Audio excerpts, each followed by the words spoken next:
ঘাসে ঘাসে ফুল্লোর ক্যাম্পাসে মুঠো ছুটির সকাল রাপ্পা রাপ্পা রাপ্পা রাপ্পা রাপ্পা রাপ্পা রাপ্পা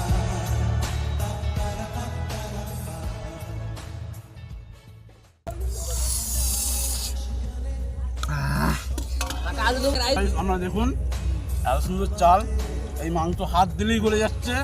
এত সুন্দর মাংস, একান্ত আপনের মাংসের পিস হচ্ছে 50 করে, হাত দিচ্ছে আর গলে যাচ্ছে। তুমি দেখে নিন, দেখুন দেখুন কি সুন্দর। লাইক করবে, ফলো করবে, চ্যানেলটা সাবস্ক্রাইব করবে।